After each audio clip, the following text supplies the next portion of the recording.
All right, I will say good morning. To begin by thanking our sponsors, to thank our Talmud Torah sponsors for the month of Teves, Dovi, and Nina Elman for dedicating all of the Shiurim and Drashos this month in honor of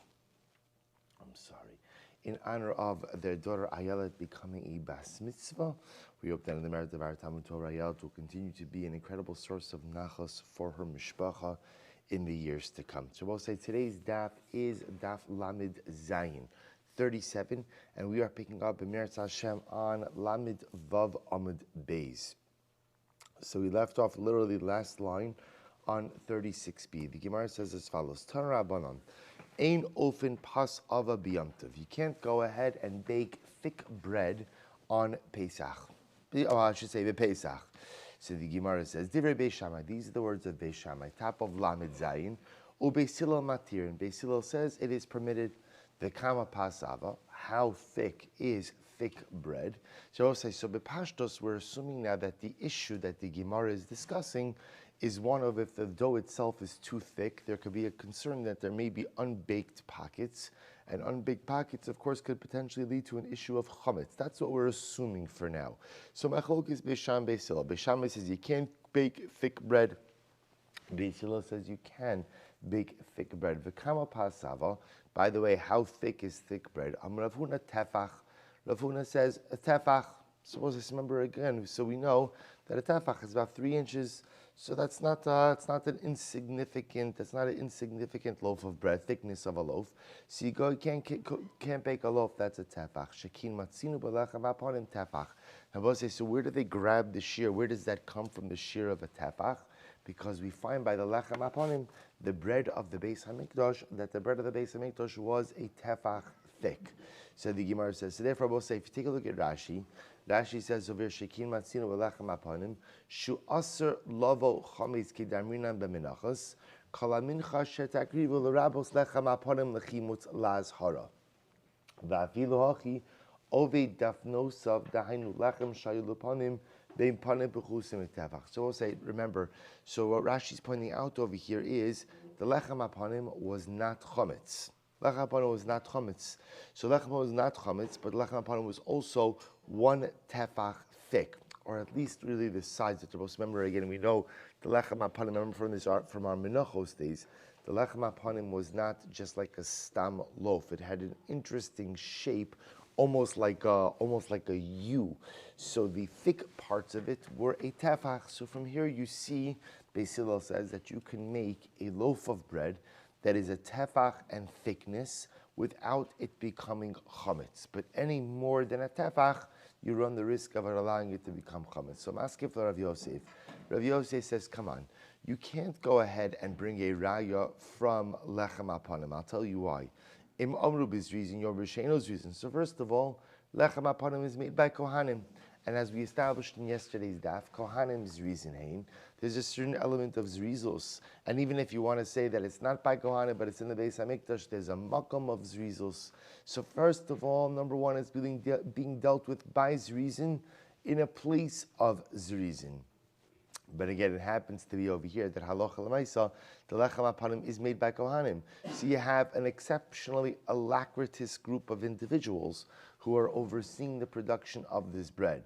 So if you're going to say that you can make a loaf of a tefach by zrizin, yomru b'she'ino zrizin, you're going to say with people who are just regular stam people who might not be as zaris, im amru b'pas amela, yomru b'pas she'ina amela. Furthermore, if you're going to say that you can make a loaf up to a tefach without it becoming chametz, that's because Rabbi say the lechem aponim is pas amela.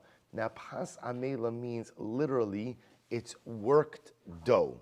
Rabbi say means, again, Rashi points out over here that there was this incredible halacha by lechem aponim that you literally had to knead it and to beat it a series of times. Now, Rabbi say this happens to be one of the most important halachas in Hilchos Chametz that very often is forgotten.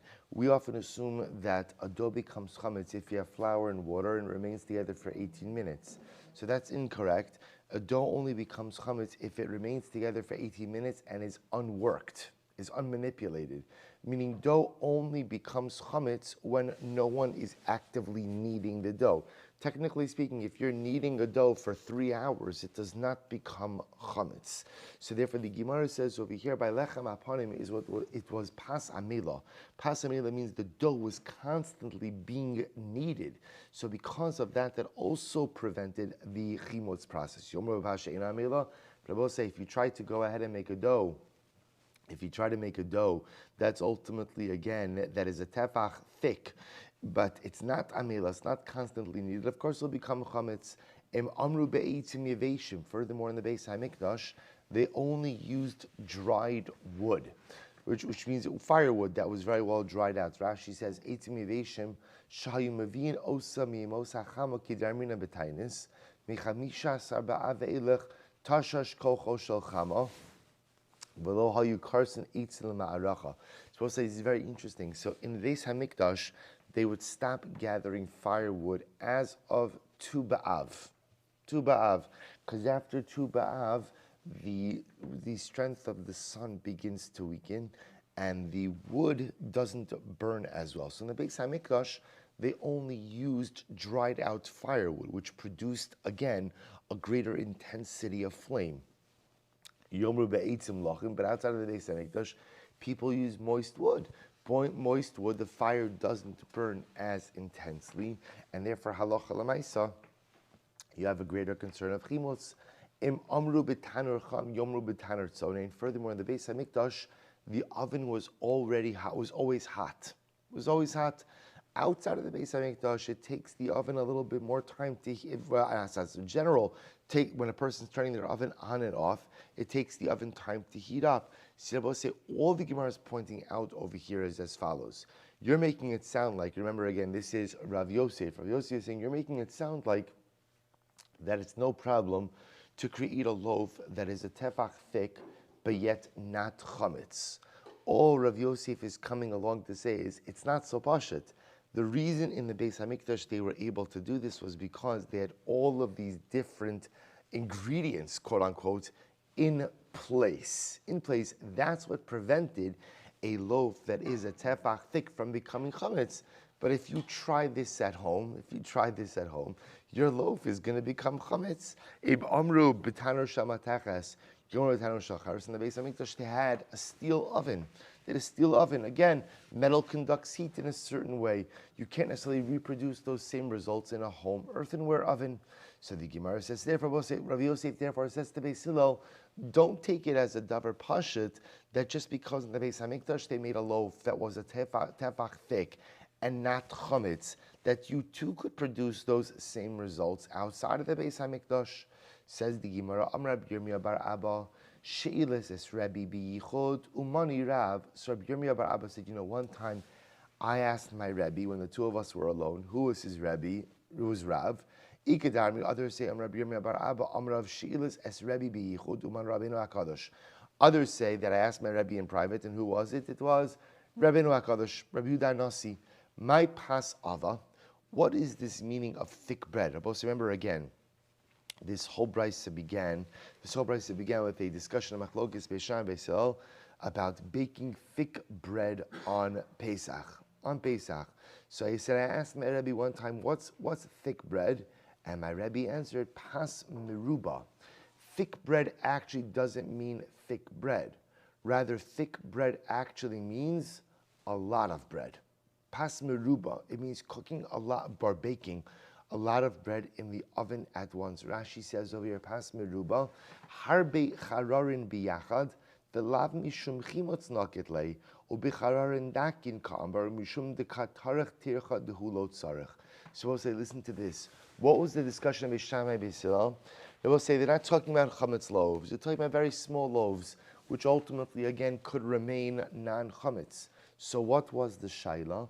The shaila is, can you cook a lot of bread in an oven at once, even if you don't need all of that bread on Yom Tiv? So we'll say, this is a Hilchos Yom Tiv question, not a Hilchos Pesach question.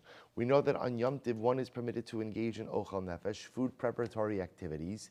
Am I permitted to go ahead and bake more bread than I need for Yom Tiv. That's the Shaila.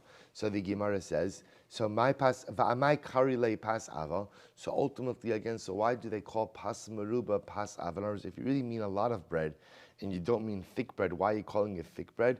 Mishum dinafisha belisha.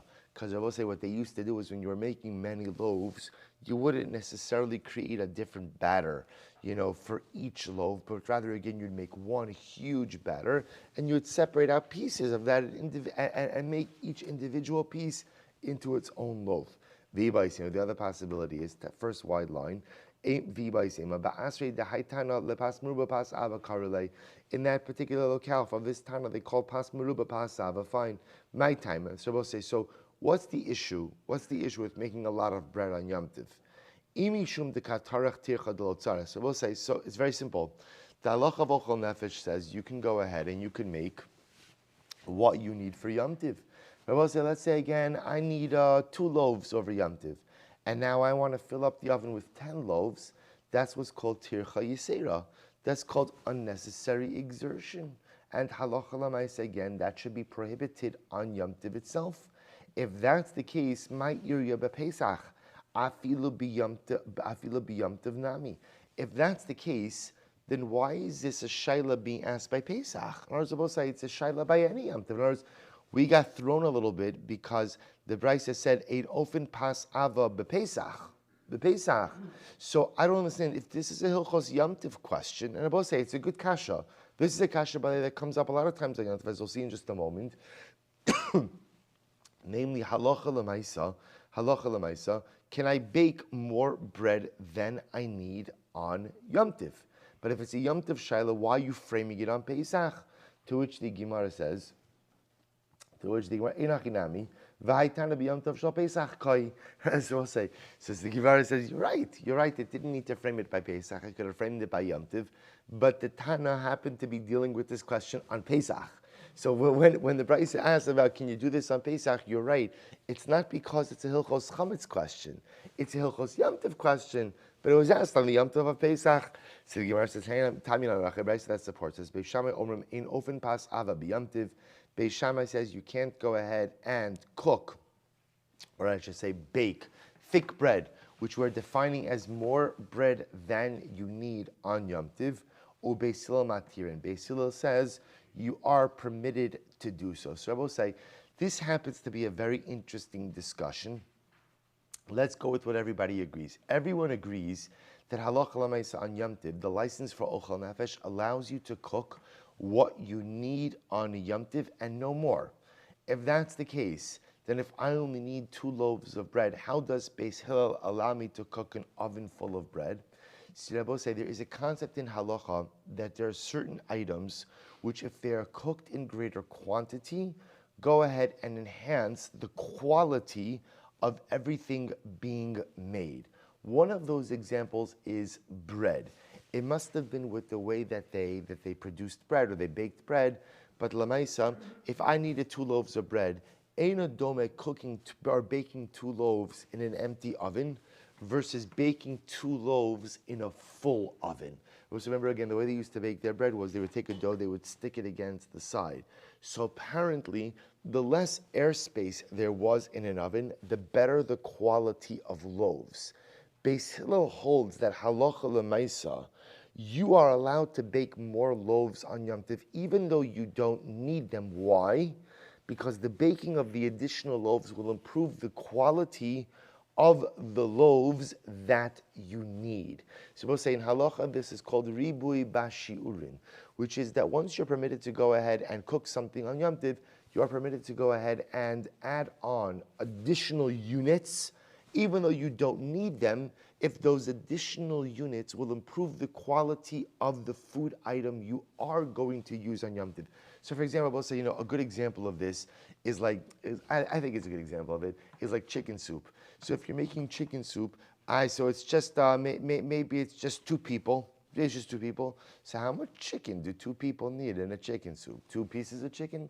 But everyone knows that the more chicken you put in the chicken soup, the more flavorful the soup. So you want to put in 10 pieces of chicken into the chicken soup. I know one's going to eat that, no one's going to eat it. It doesn't matter because since it's being placed in order to go ahead and enhance the taste quality of that which you are going to eat, even though it turns out that you're actually cooking much more chicken than you're going to consume, it becomes permitted. And that's how we paskin halacha l'maisa. So both I say, interestingly enough, what began as a conversation, we thought about making a loaf that's a tefach thick for Pesach, in fact, has nothing to do with hilchos chametz and everything to do with hilchos yamtiv. Good. Tana Rabbanan. So both say, back to chametz. Tana Rabbanan. Yotzin bepas nikia ubehadra ubesrikin amitzion bepesach. So both say, so now, interestingly enough, other types of items, of matzah items that could be made on Pesach. Yotzin. Now, yotzin, we're generally assuming that the items mentioned here could be used for matzah. Pasnikia. So we'll say pasnikia means literally matzah made out of fine flour. Hadra. Again, we'll discuss what hadra means. Srikin hamitsuyarin. So srikin hamitsuyarin, we'll say, means wafers with a design. Srikin is a wafer. Mitzuyar means with some type of design on top of it. Bepesach. Even though ideally we don't like you making wafers with an image on it, right? We'll say we're going to see in general, which makes sense. Why don't we want you making images with wafers with an image on it? Like we'll say matzah with an image on it. Why not? Because we assume images take time. And in general, when it comes to the baking of matzah, we don't want you taking time, right? We want you to get the job done so as to avoid any potential chimutz issues. Therefore, ideally, we don't like you using wafers with any type of images. Am Rabbi Yehuda, Davar zeh sha'al baitos benzonim lechachamim. Baitos benzonin, his name is Baitos, he asked the chachamim this question. Why can't we go ahead and we make wafers with a design of, say, how nice would it be, right? To take out your matzah and to have a little design on each matzah, different design on each matzah. Why not? What's the problem with doing this? Amrulo, they said to Baitos,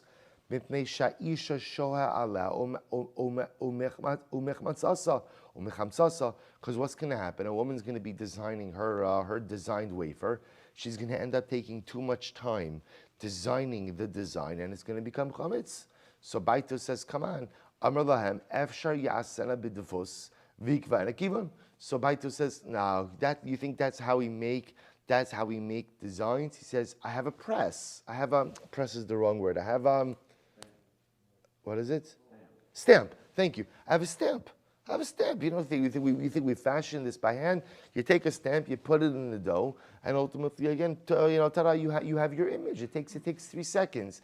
There's no additional time. So let's listen to this. Amru lo. So they said to Baitos, Yomru kol asrikin asurin usrike Baitos mutarin. Do you think the halacha should say that all designs are asur except for the designs of Baitos which are mutar? Then I will say this phrase. We've seen this phrase many times. This becomes a popular refrain throughout Shas. Whenever the Gemara wants to say the application of halacha has to be uniform. It's not just like I'm saying any legal system, any legal system always has exceptions to the rule, but the exceptions have to be few and far between. At the end of the day, the law has to apply uniformly in order for it to have any level of peace. And this is whenever the Gemara wants to suggest, the halacha shouldn't apply over here, it should apply over here. So the Gemara says, Yomru kol asrikin asurin, srike baitos mutarin. So now when you see that phrase, this is where it comes from. So Baitos says, but my design should be okay, right? My designs are okay. My designs are just made with a stamp. It's 1.3 seconds. It doesn't add on anything to the chimutz process. So Chazal said, shkoyach on your stamp. Very nice. Should we say that all stamps are asur? Your stamp is mutar? Rabbi Elazar bar Tzadok, Pam achas nechnasti l'achar abba lebeis Rabbi Gamliel. Supposed to listen to this. Rabbi Elazar bar Tzadok says, one time I followed my father into the house of Rabbi Gamliel. Ve'aviu lefanov srikin hamitziyarim bepesach, and they brought in front of him these wafers, which was a wafer, just a matzah, right? A wafer with a design on it. Amarti abba lo kach amru chachamim ein osin srikin hamitziyarim bepesach. So I said to my father. So remember, we'll say this is Rabbi Elazar This is Rabbi Lazar saying this is Rabbi Lazar Bat Tzadok saying to his father, isn't the halacha that you don't make these wafers with designs on Pesach? Amar li bini lo shel kol adam amru, ela shel nachtumim amru. So this is very interesting. So Rabbi Tzadok then told his son that when Chazal said you can't eat wafers with a design, that's only baker's designs. Baker's designs. Why? Because apparently, I will say, first of all, apparently most bakers did not have a stamp like Baitus, and most bakers, when they made their designs, were very meticulous with the designs, which then there was the concern that what? That because they're pashking along with the designs, it's going to take time, it's going to become chametz. However, I'm sorry. I just lost the place. Amr li bini lo shakal adam amru ela shenachtumu amru. So he said to me, my son, Chazal only answered the designs made by bakers. But here in Rabbi Gamliel's house, this wasn't designs made by bakers, it was just designs made by regular people. They're not so makbid, they don't spend so much time, and therefore there's no concern of chimutz. Ikidam, the alternate version, hachi kamar lo shel nachtumu amru ela shakal adam. But saying an alternate version is just the reverse. That bakers' designs you don't have to worry about. Why? Bakers are proficient. So because they're proficient, whether it's with a stamp or whether it's by hand, they get it done quickly. But regular people take a lot more time, ultimately, again, in making these designs, and therefore it's problematic. Rabbi Yossi, Rabbi Yossi said, Osin srikin kimin rikikin. You can go ahead and make srikin like rikikin, so also which means you could go ahead and make matzahs that are like wafers. Ve'ein osin srikin kimin gluskos, but you cannot go ahead and make these wafers that are like gluskos. Gluskos means like thicker cakes. So both say. So first of all, the Shulchan Aruch paskins, we don't make srikin. We don't go ahead and make what the Gemara calls srikin and mitzuyarin. We do not make anything with the design on it for Pesach, right? Or I should say, we don't make matzahs with a design on it for Pesach, out of concern that halacha l'maisa, too much time spent on the design ultimately could lead the item to become chametz. What if I have a stamp? Shabbos says, remember the famous line, Yomru kol asrikin asurin, srike baitos mutarin. Even if you have a stamp, you can't do it. And I will say, once you begin to see over here, this kimin gluskao, Shabbos say, is also part of the bigger discussion regarding thicker matzahs. So again, you begin to see that Chazal are saying, even if you have a way of somehow impeding the chimutz process, we don't want you making anything thicker for matzah, because they both say the concern always is with anything thick is having pockets of potentially unbaked dough. That's where there is a concern. Remember again, I both say even in thinner matzahs, there are those who have the custom, the minhag of gibraks, of not eating gibraks, which again, the whole issue of gibraks is a concern of an unbaked pocket of matzah, an unbaked pocket of dough, that if it comes in contact with liquid, still has the ability ultimately to become chametz. If you see that was a concern according to some, even with the thin matzahs we have, all the more so with thicker matzahs. Tana Abanon. We'll say some more examples. Hasuf ganin, v'haduv shanin, v'ha'iskaritin, so let's define our terms. Both say so. Sufganin, interestingly enough, is like a sponge matzah. Actually sounds pretty good, right? Right, a sponge matzah, right? Like more like a spongy, like a sponge cake, sponge bread type of matzah.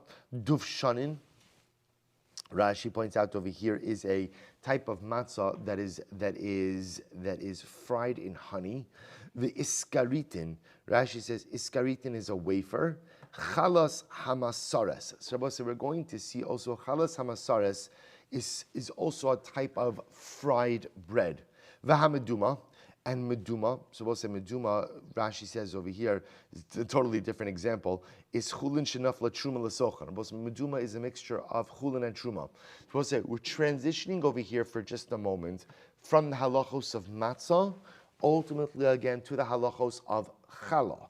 Or as we'll say, we're asking now what constitutes bread from which you have to go ahead and separate challah.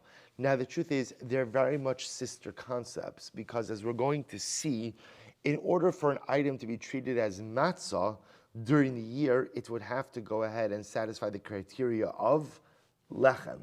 If it's not lechem, I know that sounds strange, but you understand what I mean. Leaving aside the chimutz piece, but ultimately, again, in order for something to go ahead and be usable for matzah, it would have to satisfy the halachic category of lechem as well. So that's why the Gemara we're going to see kind of going back and forth between some of the halachos of taking challah. Remember again, both said the halach of taking challah, you're making a dough, you have to go ahead and remove a portion of it and give it to the Kohen. That halacha only applies when you're making bread. It does not apply if you're making cake.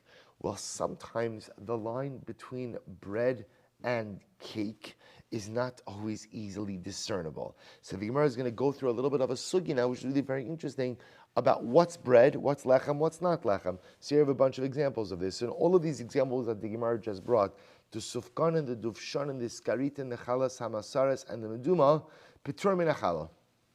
All these cases, these items are pater from challah. So the Gemara says, by the way, my chalas hamasares. What's chalas hamasares? What is that? This is what the balabatim call scalded bread. Scalded bread. So we'll see in a little bit greater depth exactly what it is. Amar Reish Lakish, halalu ma'aseh ilfasein. So Reish Lakish says, all of these items mentioned, these are myself as well. Say ilfas is a frying pan. So Reish Lakish indicates to us that the reason these breads are going to be pater from challah is because at the end of the day, the only type of bread that is chayiv in challah is one that is baked in an oven. Any bread that is made in a pan, that is made in a frying pan, halacha l'maisa, is not subject to halachas of challah. Rabbi Yochanan says, Maise ilfas chayav, and Rabbi Yochanan disagrees. He says, no, a bread that is made in a frying pan could still ultimately again be chayiv in challah. So why were the aforementioned items pater from challah? Sha'asan b'chama. Interestingly enough, they're baked in the sun. They're baked in the sun. So because they're baked in the sun, therefore halacha l'maisa, they're not subject to challah. So it says the Gemara, Meisvei, Hasov Ganon, Vahaduv Shonon, Vaskaritin, Asan Be'elfos, Chayavin. So we'll say we learned in a brayso. So all of the aforementioned items, the sponge, the sponge bread, the bread that is fried in honey, iskaritin, the wafers, asan be'ilfos, if you made it in a frying pan, chayavin, ultimately it's chayav in challah, bechama peturin, but if you made it in the sun, ultimately it's pater. Tiyofil dereb Shimon Lakish. Rabbi said this refutes the view of Reish Lakish. Amar ula amar Shimon Lakish. Hachamay askinon. What's the case? Sheher siach ula basof hidbik. We'll say, what's the case? The case is where you fired up the pan and then only afterwards attach the dough. Aval hidbek ulubasof here siach mai. But we'll say, if you went ahead and you first attached the dough and then fired up the pan, what would be the halacha? Hachanami dipturin. Then Rabbi should be pater. So we'll say, Reish Lakish is suggesting, you're right, it depends how you utilize the frying pan. If you put the dough in and then fire it up, that's like frying, and halacha l'maisa, you're going to be pater from challah. But if you preheat the pan, that resembles more like baking in an oven. And halacha l'maisa, you be chayiv in challah. If that's the case, adatani seifa asan b'chama pturin. If that's the case, then when the end of the brayso speaks about that if you made it in the sun, you're pater, forget about the sun. Liflog v'lisnei bididei. Why don't you make a natural distinction in pan frying? When do we say that ultimately if an item is prepared in a pan, in a frying pan, it can still be chayiv in challah? That's when you preheated the pan and then stuck the dough in it, because that more resembles baking in an oven. But if you went ahead and you stuck the dough in there, and then only afterwards you heated up the pan, piturin, ultimately, again, it should be pater from challah. To which the Gemara says, you're right. In reality, the brayso is missing a piece, and here is how it should be read. When is this so? We'll say, when is what so? When is it so that even if you prepare bread in a frying pan, that is going to be chayiv ultimately in challah? That's if halacha l'maisa the pan was preheated and then the dough was stuck on. Aval hidbek ulubasof here siach. But if halacha l'maisa the dough was first applied there and then only afterwards was the pan heated up, nasa kamisha asan bechama upeturin. it's as if the dough was made in the sun, and ultimately, again, you will be pater from challah. So we'll say we're going to see these halachas. This is a siman in Yardea that goes through, again, which types of bread. We'll say, I'll just point out, interestingly enough, there's one interesting determinant. Well, let's see first. Tashma. We're not finished. Tashma. Yotzin b'matzah. So we'll say, this is what I mentioned to you before, where the Gemara is going to fluidly transition back and forth between matzah and challah. Now, what I mean by that is between the halachas of matzah and Pesach and the obligation to take challah throughout the year. And again, remember, we can make that seamless transition back and forth because the halachos are very much connected. You only take challah from what? From what? From pas, from bread, from something that halachically is defined as bread. And you can only use matzah from something that is what? Pas, that is halachically defined, quote unquote, as bread. You understand? Not literal bread. In other words, minus the chimutz. So the Gemara says, Tashma, yotzin b'matzah hina, or b'matzah asuya be'ilfas. You can fulfill your obligation on Pesach with matzah hina, and matzah that was made in a frying pan. I will say, what's hina? Look at Rashi. Eina afuya kol tzarcha. So we'll say, interestingly enough, it means a non-fully cooked matzah, a non-fully baked matzah. So we'll say, if you have a non-fully baked matzah, halacha l'maisa, you could still go ahead and use that for Pesach. So we'll say, remember, how could that happen? See, it doesn't happen by us anymore. The reason it doesn't happen by us anymore is because we eat very thin matzahs. At least Ashkenazim today still eat very thin matzahs. So we'll say, if you ever look how matzahs work, they preheat the oven to an incredible heat. So pretty much those matzahs go in, and a few seconds later, it's done. But if you could imagine, either if you didn't have an oven as hot, or if you had a thicker matzah, you could put the matzah in there. The outside could get burnt, but the inside could still be a little bit, chewy or moist, right? So the idea the Gemara says over here, you're still yotze with matzah hina, or matzah made in a frying pan. Rashi says, va'af agav de lechem, but kidichsiv lechem oni. So we'll say, okay, we'll come back to the frying pan. So the Gemara says, listen to this. So the Gemara says, Bilfis hachana. So we'll say, so you see, before we get to the matzah hina, what do you see? You see from here that you can make matzah in a frying pan, and it works. So we'll say, now what I want to point out, by the way, is how are you making matzah? You see, when I say frying pan, you automatically think of, okay, or not, oil, right? We'll say, so I just want to point out, we're actually not using oil over here. I want to just point this out for just a moment, right? Because we'll say, when you're talking about oil, cooking with a liquid medium is automatically called bishul. Right? And once we're talking about bishul, so bishul already is a different kind of thing. So when they say using a frying pan, what they're really just talking about is using heated up metal, as opposed to placing something to bake in an oven. So they both say, the point the Gemara is making over here is you see that you could use a matzah made in a frying pan. So what's going on over here? So we'll say we begin to see this over and over. Yeah, you could use a frying pan. How can you use a frying pan? If you preheat it. If you preheat it, and then you stick on the dough, then essentially your frying pan is kind of functioning as an oven. Under those circumstances, it's usable for the production of matzah. Fine. My matzah. By the way, what's matzah hina? Amar Yehuda, Amar Shmuel, kol sheparsa vein chutin nishachin imena. What's an interesting definition? What's the definition of matzah hina? It's any matzah where if you break it apart, it breaks apart cleanly. There are no strands of dough.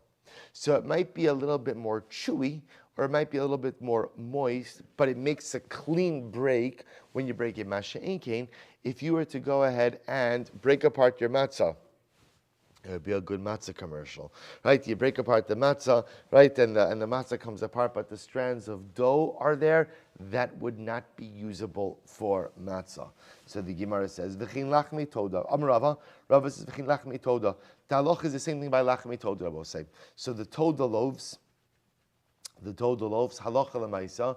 If you have loaves, which were really wafers, right? If you have loaves that ultimately, again, essentially are baked on the inside, but moister on the inside, but still when you break the loaves apart, it's a clean break and there are no strands. there are no strands, those are kosher for Toda as well. So the Gemara says, Pshita, that's obvious. Pshita, hacha lechem ksiv, v'hacha lechem ksiv. Both sides it says lechem in both places. Says both, right? So therefore, again, just like lechem by matzah, it can be baked on the outside, even if it's a little bit more moist on the inside, as long as there are no strands when you break it apart. So too by lachmei Toda. To which the Gemara says, what would you have thought? Hoelu ksiv v'hikriv mimenu amud beis echad mikol karban. You might have thought echad shelo yital paras. So we'll say you might have thought that the echad means ultimately again that the loaves by the Toda have to be totally complete. V'hacha kiman deprisa damya, and ultimately again, therefore maybe by Toda echad teaches me that the loaf must be fully baked. Therefore again, the Gemara says kamash malan that's not the case. Kamash malan that halacha lemaisa, even if the loaf is not fully baked, as long as the outside is baked, and when you break it, it's a clean break. Halacha lemaisa, it's usable for Toda and for matzah.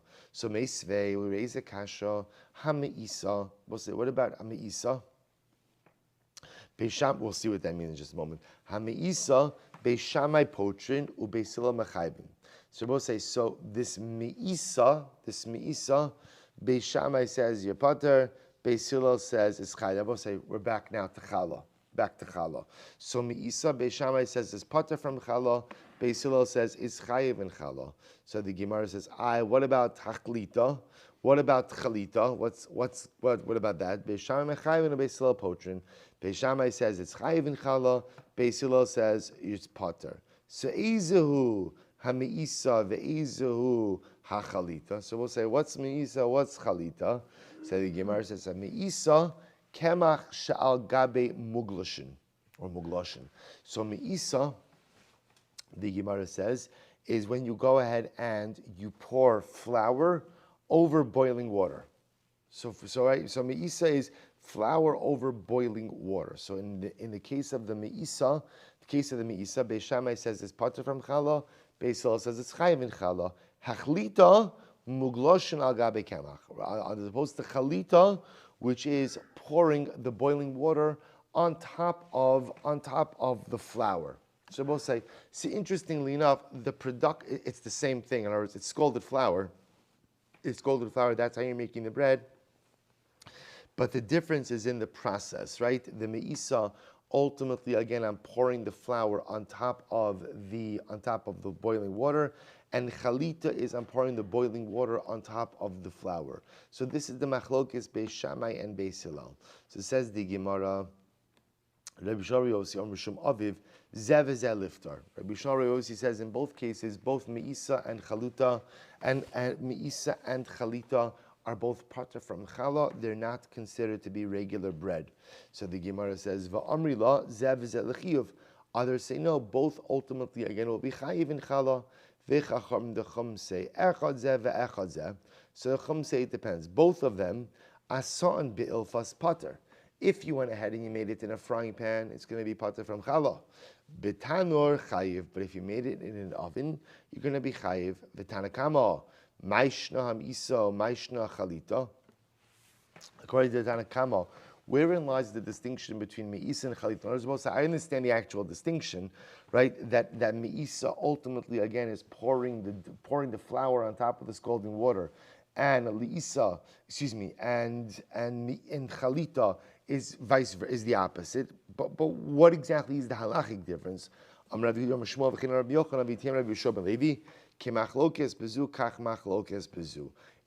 there's a machlokes in both cases.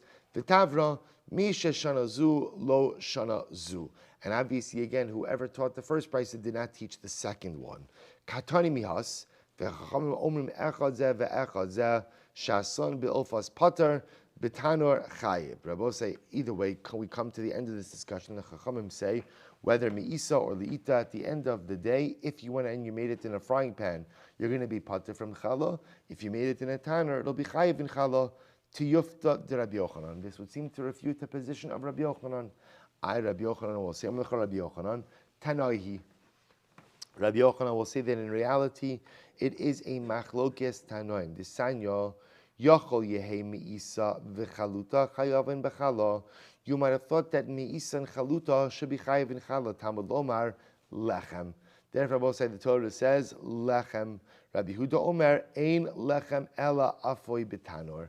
And the definition of lechem by definition is something that is baked inside of an oven. Rabbi Huda, I knew Tanakama, but Rabbi Huda is saying the same thing as the Tanakama.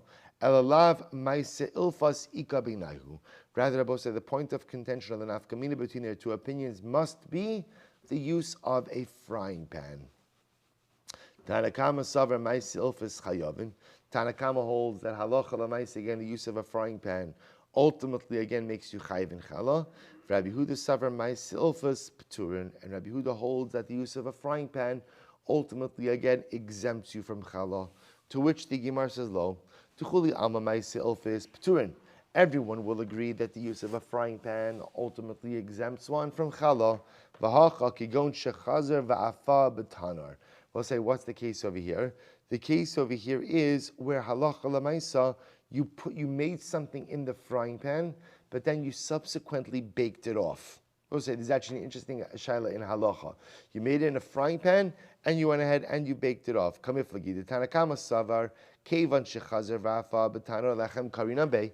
Tanakama holds that since you subsequently baked it off in an oven, therefore it's called lechem.